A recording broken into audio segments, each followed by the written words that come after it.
Я всегда с удовольствием выступаю, потому что когда именно по такого рода делам, потому что это ощущение государства, понимаете, мы решаем реально судьбу человека.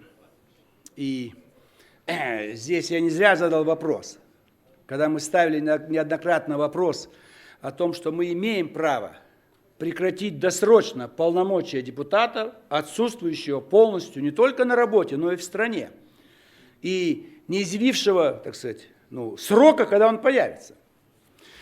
Но вот почему-то не срабатывает это. Поскольку сейчас я понял, Владимир Владимирович, в Генеральной прокуратуре нету отрицания возможности применить нормы трудового законодательства в отношении депутата Пономарева. В этом зале мы однажды уже применили вообще никакую норму. Мы просто решением палаты досрочно прекратили полномочия депутата Мавроди, исходя из социально-политической обстановки, что он нанес огромный ущерб тысячам и сотен тысяч граждан. Мы никакую норму не употребляли. Наверное, опять Генеральная прокуратура и Конституционный суд должны нас поддержать. Палата вправе принять такое решение о досрочном прекращении полномочий и все.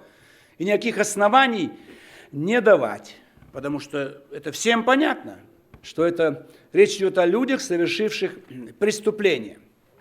Здесь посмотрите на биографию Пономарева. 25 лет. Он нигде не сидит на одном месте. Он мечется по стране. И он там, где деньги или идеология, информация. Вот.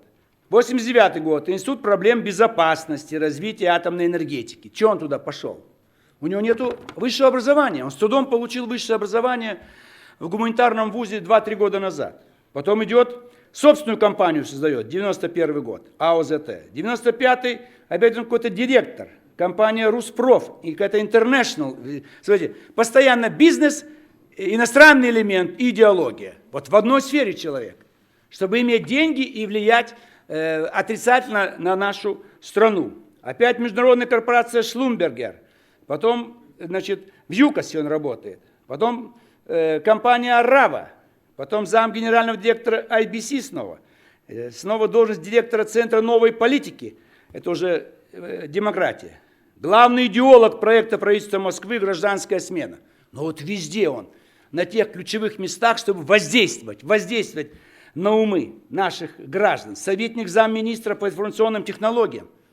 Все связано с идеологией и с информацией. Первый зам руководителя экспертного комитета Совет по развитию информационного общества при президенте Российской Федерации. Советник президента фонда Сколково пролез в самую современную такую структуру. У коммунистов притесался. 2 года возглавлял информационно-технологический центр ЦК КПРФ. Это зачем его привлекли-то? Непонятно. Аппарат молодежного левого фронта. Понимаете? Партия «Справедливая Россия». В 2 раза депутат. Наконец, в 2012 году инициатор создания гражданского движения Координационный центр протестных сил. В марте 2014-го единственный голосует против присоединения Крыма. Это чудовищно. И с августа живет в США уже 2-й год. И, значит, там, находясь в США, выступает за расширение санкций против нас с вами. Это что такое-то? Депутаты американского конгресса не требуют. Так?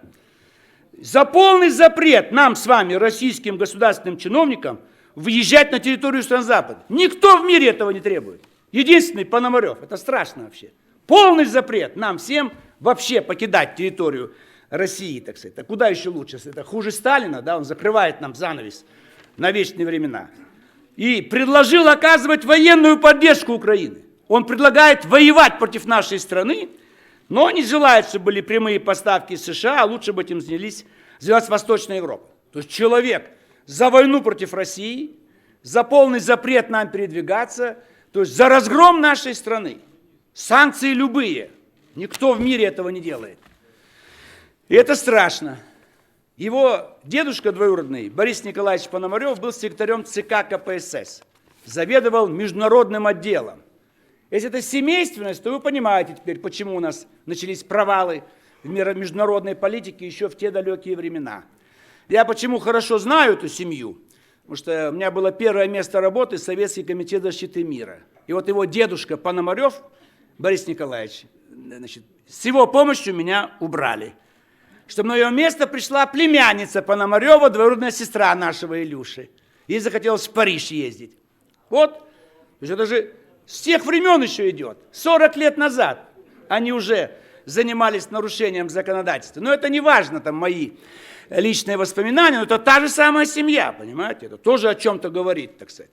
Что это наследственное что-то. Как и у Удальцов. Именем его дедушки названа улица. За то, что первую русскую революцию организовал. И до сих пор носит его имя. Так, надо внука выпускать из тюрьмы. Чего мы так? Дедушке название улицы, а внука в тюрьму. Нелогично. Мы поддержим, конечно, полностью, значит, вот это постановление. Потому что то, что делает Пономарев, это в чистом виде антигосударственная деятельность, антироссийская, отвратительная деятельность. И вся его биография за 25 лет, он все время бегает по структурам, чтобы хапнуть деньги и чтобы получить каналы влияния на общественное мнение.